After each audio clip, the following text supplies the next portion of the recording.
Lotus reality and agro farming వారు premium farm land projects మన పొలం ఫేజ్ 1, 2 మరియు 3 కంప్లీట్ చేసుకొని మన పొలం phase 4 Wasar village at Narayana Khed లో ఆగస్టు 15 ఇండిపెండెన్స్ డే రోజు గ్రాండ్ లాంచ్ చేయడం జరుగుతోంది. లాంచింగ్ మరియు ఇండిపెండెన్స్ డే సందర్భంగా 5 గుంటాస్ ల్యాండ్ అవుట్ రేట్ లో బుక్ చేసుకున్న వారికి 1,50,000 రూపాయల డిస్కౌంట్ తో పాటు 2 గ్రాముల గోల్డ్ ఫ్రీగా ఇస్తున్నారు. పూర్తి వివరాలకు సంప్రదించండి.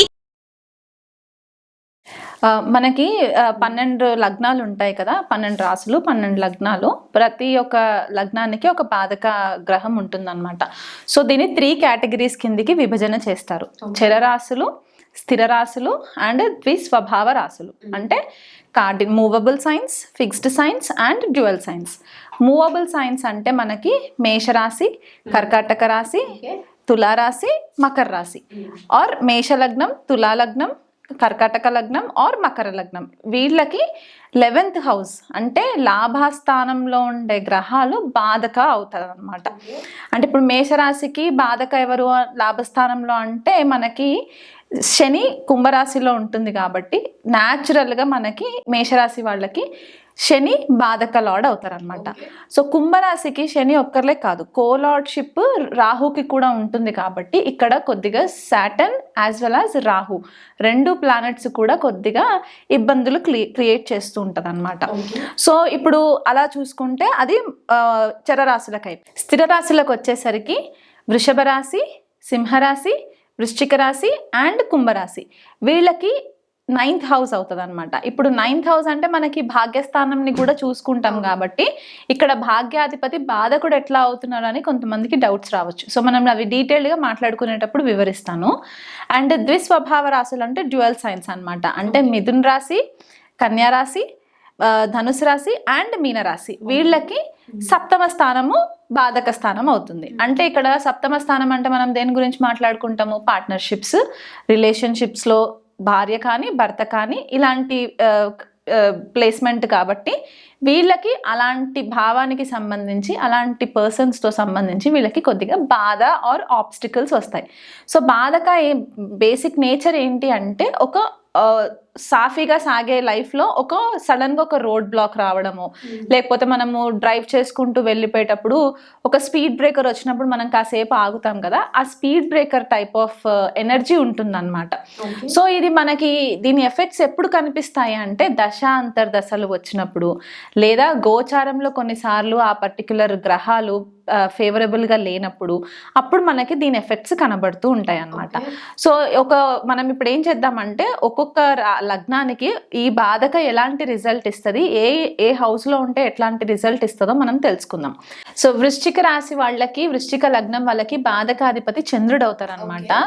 ఆయన భాగ్యాధిపతి కూడా అవుతారు. సో ఈ చంద్రుడు ఒకవేళ వృశ్చిక లగ్నంలోనే ఉంటే గనక వీళ్ళకి ఇమోషనల్ టర్మాయిల్స్, ఎందుకంటే చంద్రుడు ఇక్కడ నీచబడతాడు. సో వృశ్చిక రాశిలో చంద్రుడు నీచబడినప్పుడు ఏంటంటే మదర్ తోటి కూడా కొద్దిగా ప్రాబ్లమ్స్ ఉంటాయన్నమాట. మా తల్లితో తల్లి ఆర్ తల్లి సమానమైన వాళ్ళతోటి కూడా కొద్ది ప్రాబ్లమ్స్ ఉంటాయి. ఎలాంటి ప్రాబ్లమ్స్ అంటే వీళ్ళకి మదర్ కొద్దిగా డిస్టెన్స్లో ఉండడం అన్నమాట. అంటే ఇమోషనల్ సపోర్ట్ ఉండకపోవడము. ఒకవేళ గురుగ్రహం కూడా కలిసి ఉంటే అప్పుడు మదర్ సపోర్ట్ ఉంటుంది, కానీ ఒక మదర్ చంద్రుడు కనుక negative planet like for example Rahu దృష్టిలో పడినా కూడా, కేతు ఒకవేళ దృష్టి పడినా కూడా ఏంటంటే మదర్ తోటి కొద్దిగా సెపరేటివ్ టెండెన్సీస్ వచ్చే ఛాన్సెస్ ఉంటాయి. దీనివల్ల ఏంటంటే వాళ్ళకి ఇమోషనల్ స్ట్రెంగ్త్ ఇచ్చే ఒక మెయిన్ మదర్ మనకి చాలా ఇంపార్టెంట్ కదా ఎవరి లైఫ్లో అయినా. ఆ తల్లి అనే ఒక మాతృత్వం దొరకనప్పుడు వీళ్ళు ఇమోషనల్గా చాలా సఫర్ అవుతారనమాట. అండ్ వీళ్ళు ఓపెన్గా ఎవరితో వాళ్ళ ప్రాబ్లమ్స్ షేర్ చేసుకోలేరు, నానా రకమైన ఇబ్బందులు పడుతూ ఉంటారనమాట. మానసిక క్షోభ వీళ్ళకి ఎక్కువ ఉంటుంది. చంద్రుడు నీచబడిపోతాడు కాబట్టి సరైన టైంకి మైండ్ పనిచేయదు, ఇది ఒక ప్రాబ్లం.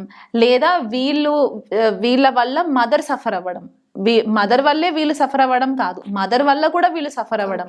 అంటే వీళ్ళు పుట్టిన తర్వాత సడన్ గా మదర్కి కొద్దిగా మానసికమైన ఇబ్బందులు రావడము, ఆవిడ ఇమోషనల్ టర్మాయిల్స్ ఫేస్ చేయడము, ఇలాంటి కాంబినేషన్స్ మనకి కనిపిస్తూ ఉంటాయి. ఒకవేళ ఇదే చంద్రుడు ధనుసు రాశిలో పడింది అనుకోండి, సెకండ్ హౌస్ లో, 9th lord gone in the second house for Scorpio అనుకుంటే ఇక్కడ ఏమవుతుందంటే మదర్ చాలా రిలీజియస్ పర్సన్ అయిపోతుంది. కాకపోతే ఈ రిలీజియస్ బిలీఫ్స్ వల్ల కొద్దిగా వీళ్ళకి ఆబ్స్టికల్స్ అయిపోతుంది. ఎందుకంటే కొన్నిసార్లు వృశ్చిక రాశి వాళ్ళు ఎక్సెంట్రిక్ నేచర్ కూడా కనిపించే ఛాన్సెస్ ఉంటాయి అన్నమాట. ఆల్దో వాళ్ళు కొద్దిగా స్పిరిచువల్ గా ఉన్నా కూడా కొద్దిగా ఎక్సెంట్రిక్ నేచర్ ఉండేసరికి తల్లితో వీళ్ళకి ఇమోషనల్ టర్మాయిల్స్ ఎట్లా వస్తాయంటే ఒక స్ట్రిక్ట్ ఎన్వైరన్మెంట్లో ఉండి పద్ధతి ప్రకారంగా ట్రెడిషనల్ పద్ధతిలో కొంచెం జ్ఞానం ఇస్తూ ఉంటే వీళ్ళకి కొద్దిగా ఇబ్బంది కలిగే ఛాన్సెస్ ఉంటాయి. And at the same time చంద్రుడు సెకండ్ హౌస్లో ఉండేసరికి ఏమవుతుందంటే బేసికల్గా ఫైనాన్షియల్ మ్యాటర్స్కి వచ్చేసరికి డబ్బుని కొద్దిగా నీళ్ళ మాదిరిగా వృధా చేయడం. ఓకే, అదొకటి కనిపిస్తూ ఉంటుంది. ఎందుకంటే మనకి చంద్రుడు వాటర్ ఎలిమెంట్తో కనెక్ట్ చేస్తారు అండ్ వెల్త్కి కూడా కొన్ని స్క్రిప్చర్స్లో కనెక్ట్ చేస్తారు. కాబట్టి ఈ వాటర్ లాగా డబ్బులు ఖర్చు పెట్టేయడం ఒకటి ఉంటుంది. చాలా ఇమోషనల్ టాక్ ఉంటుంది. ఏది మాట్లాడినా చాలా ఇమోషనల్గా మాట్లాడుతుంటారు, చాలా మనసుకి తీసేసుకుంటూ ఉంటారు అనమాట. దీనివల్ల వీళ్ళు ఇబ్బంది పాలు అవ్వడం, లేదా ఎదుటి వాళ్ళు వీళ్ళని ఎవరినన్నా కొద్దిగా గట్టిగా దూషించి మాట్లాడినా కూడా వీళ్ళు చాలా హర్ట్ అవ్వడం, ఇలాంటివి కొద్దిగా మనకి కనిపిస్తూ ఉంటుంది. అదే చంద్రుడు తృతీయ స్థానంలో అంటే మనకి మకర రాశిలో పడితే ఇక్కడ ఏమవుతుందంటే యంగర్ సిబ్లింగ్స్ తోటి వీళ్ళకి కొద్దిపాటిగా క్లాషెస్ రావడము. క్లాషెస్ ఇన్ ద సెన్స్ ఎట్లా అంటే వీళ్ళు ఒక మాదిరిగా వీళ్ళు లైఫ్ని లీడ్ చేస్తుంటారు. వీళ్ళ యంగర్ సిబ్లింగ్స్ ప్రాక్టికల్ అయిపోతూ ఉంటారు అండ్ మదర్ కూడా ప్రాక్టికల్ అయిపోతూ ఉంటారు అనమాట. చంద్రుడు మన కారకుడు తల్లితో సమానం అని చెప్పేసి చెప్తూ ఉంటాం కాబట్టి ఇక్కడ మదర్ కూడా చాలా ప్రాక్టికల్ అయిపోతూ ఉండి వీళ్ళకి కొద్దిగా అక్కడ ఫ్లక్చువేషన్స్ వస్తూ ఉంటాయి అన్నమాట. అదే వృశ్చిక రాశికి బాధకాధిపతి చంద్రుడు 4th హౌస్లో ఉంటే ఇక్కడ ఏమవుతుందంటే చాలా ఐసోలేటెడ్ ఫీల్ అవుతూ ఉంటారు అనమాట. ఎందుకంటే ఈ 9th lord gone in the 4th house కొన్నిసార్లు ఏమవుతుందంటే మదర్ తోటి రిలేషన్షిప్ బాగున్నా స్పిరిచువల్గా ఎదుగుతున్నా కూడా ఒక రకమైన ఒంటరితనాన్ని ఇష్టపడుతూ ఉంటారు అనమాట వీళ్ళు బేసికల్గా. సో దానివల్ల ఈ హోమ్ ఎన్వైరన్మెంట్లో కూడా వీళ్ళకి హ్యాపీనెస్ కనిపించదు. ఇంట్లో ఉంటే వీళ్ళకి ఒక బాధలాగా అనిపిస్తుంది అనమాట. సో ఈ ఇంటి వాతావరణం దాటి బయటికి వెళ్తే వీళ్ళు హ్యాపీగా ఉంటారు. సో వాళ్ళు రెస్ట్రిక్టెడ్ ఫీల్ అవుతారు అనమాట స్కార్పియో అక్వేరియస్ సైన్లో పడినప్పుడు. అదే చంద్రుడు పంచమ స్థానంలో పడితే, బాధకాధిపతి అయి పంచమ స్థానంలో పడితే పిల్లల విషయంలో కొద్దిపాటిగా, ఎస్పెషల్లీ ఫస్ట్ బోర్న్ విషయంలో కొద్దిగా ఇమోషనల్ టర్మాయిల్స్ ఉండే ఛాన్సెస్ ఉంటాయి. క్రియేటివిటీ విషయంలో కూడా కొద్దిపాటిగా డిఫికల్టీస్ ఉంటాయి. ఏదైనా ఎక్స్ప్రెస్ చేయాలనుకున్నా కూడా చాలా ఇమోషనల్ ఎక్స్ప్రెషన్స్ ఉంటాయి వీళ్ళకి. ఎందుకంటే మీనరాశిలో పడుతుంది కాబట్టి చాలా ఓవర్ఫ్లోయింగ్ ఆఫ్ ఇమోషన్స్ ఎక్కువ ఉండడం వల్ల ఆ థాట్స్ అన్ని కూడా ఎక్స్ప్రెస్ చేయడానికి కూడా కొద్దిగా ఇబ్బందులు పడుతుంటారు. And at the same time వీళ్ళు ఎక్స్ప్రెస్ చేసే విధానం చూసి అవతల వాళ్ళు కూడా వీళ్ళు కొద్దిగా చాలా ఇమోషనల్గా ఉంటున్నారు, చాలా జాగ్రత్తగా మాట్లాడాలి అన్న ఉద్దేశంతో కూడా వీళ్ళని కొద్దిపాటిగా డిస్టెన్స్లో పెట్టడం కూడా మనకి కనిపిస్తూ ఉంటుంది అనమాట. వృశ్చిక లగ్నానికి బాధకాధిపతి చంద్రుడు ఒకవేళ 6th స్థానంలో ఉంటే అంటే మేషరాశిలో పడుతుంది కాబట్టి ఇక్కడ చాలా మట్టుకు ఆరోగెంట్ బిహేవియర్ వచ్చేయడము, దీనివల్ల లిటిగేషన్స్లోకి వెళ్ళిపోవడము, గొడవలలోకి దూకేయడము. ఎందుకంటే మేషరాశి వాళ్ళకి ఏంటంటే దూకుడుతనం కొద్దిగా ఎక్కువ ఉంటుంది కాబట్టి మైండ్ ఆలోచించకుండా ఆ విషయాలలోకి వెళ్ళిపోవడము, ఫైట్స్లోకి వెళ్ళిపోవడము, ఆర్గ్యుమెంట్స్లోకి వెళ్ళిపోవడము, ఇలాంటి సిచ్యువేషన్స్ వల్ల బాధ క్రియేట్ అవుతూ ఉంటుంది అనమాట. భాగ్యం కూడా కొద్దిగా ఇబ్బంది పెట్టే సిచ్యువేషన్స్ కనిపిస్తూ ఉంటాయి. 7వ స్థానంలో పడితే వృశ్చిక లగ్నానికి 7వ స్థానము టారస్ అవుతుంది, వృషభ రాశి అవుతుంది. కాబట్టి భాగ్యాధిపతి వృషభ రాశిలోకి ఉంటే ఏమవుతుందంటే ఇది ఒక బ్యూటిఫుల్ కాంబినేషన్. మళ్ళీ ఎందువల్ల అంటే బాధకాధిపతి అయినా సరే ఇక్కడ వీళ్ళకి మ్యారేజ్ అయిన తర్వాత కలిసి రావడము, శుక్రుడు యాక్టివేషన్ అయిపోతుంది కాబట్టి కలిసి రావడము, మ్యారేజ్ అయిన తర్వాత కలిసి రావడం. కానీ అట్ ద సేమ్ టైమ్ మళ్ళీ after a long period of time మళ్ళీ ఇక్కడ కొద్దిగా డిస్టెన్స్ రావడం, వైఫ్ వల్ల కానీ హస్బెండ్ వల్ల కానీ నాకు ఒక బర్డన్ లాగా ఫీల్ అవ్వడము, ఆబ్స్టికల్ లాగా ఫీల్ అవ్వడము, నాకు ఇమోషనల్ సపోర్ట్ రావట్లేదు అని చెప్పేసి ఫీల్ అవ్వడము, లేదా వైఫ్ కానీ హస్బెండ్ కానీ ఓవర్గా ఇమోషనల్గా సపోర్ట్ వెతకడము, ఇలాంటి కాంబినేషన్స్ కూడా మనకి కనిపిస్తూ ఉంటుంది. ఫారెన్ ట్రావెల్కి వెళ్ళినప్పుడు కూడా కొద్దిపాటిగా అక్కడ ఇబ్బందులు పాలవ్వడము ఇలాంటివి ఉంటాయి అన్నమాట. అదే బాధకాధిపతి అష్టమ స్థానంలో పడితే కనుక, అంటే మనకి మిథున రాశిలో పడితే ఇక్కడ అంత కమ్యూనికేషన్ కూడా చాలా ఫాస్ట్ ఫార్వర్డ్ కమ్యూనికేషన్స్ ఉంటూ ఉంటాయి.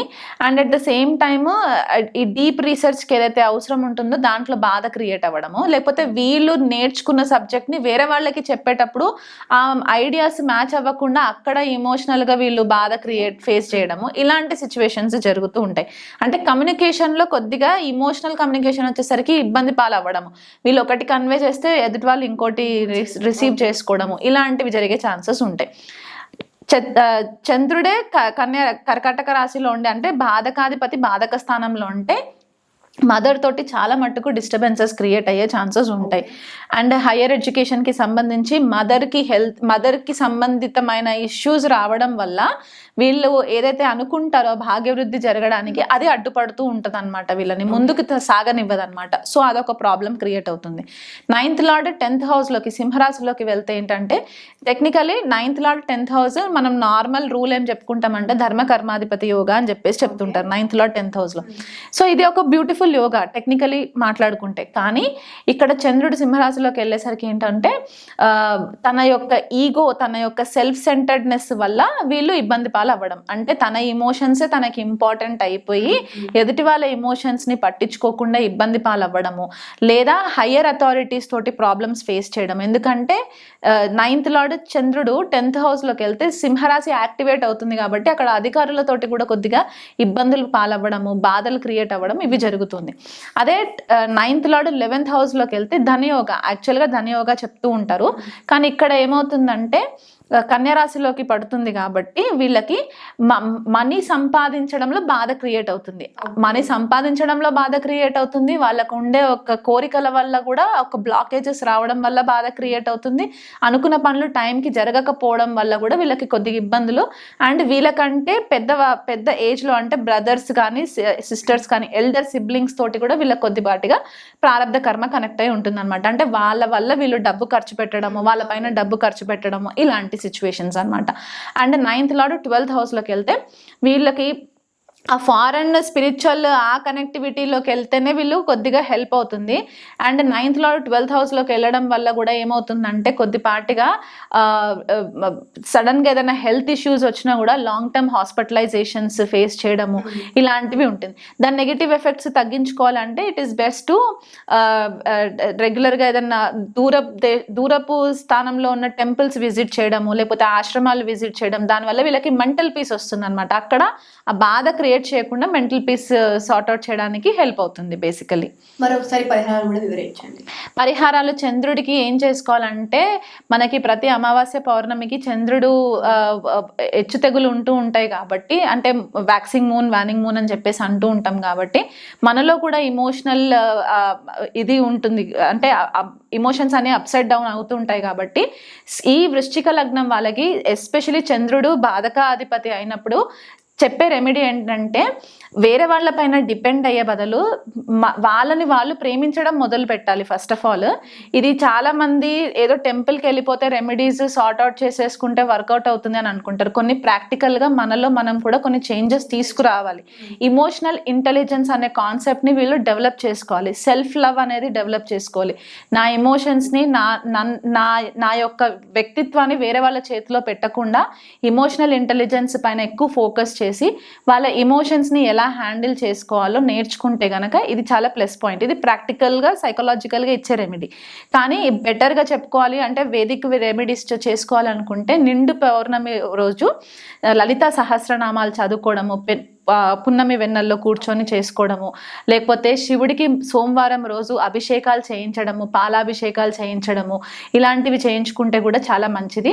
ఎస్పెషలీ మదర్ తోటి రిలేషన్షిప్ కనుక ఒకవేళ బ్యాడ్ రిలేషన్షిప్ ఉంటే కనుక మదర్ లాంటి మదర్ ఫిగర్స్ ఉంటారు, అంటే తల్లి ఏజ్లో ఉండే లేడీస్ ఎవరైనా ఉన్నా వాళ్ళ దగ్గర నుంచి ఏది ఎక్స్పెక్ట్ చేయకుండా అన్కండిషనల్గా వాళ్ళకి సపోర్ట్ చేయడము, ఎవరైనా ఇమోషన్స్ తోటి వచ్చి హెల్ప్ అడుగుతుంటే వాళ్ళకి ఇమోషనల్ సపోర్ట్ చేయడము, ఇవన్నీ చేయవలసిన రెమెడీస్ అన్నమాట.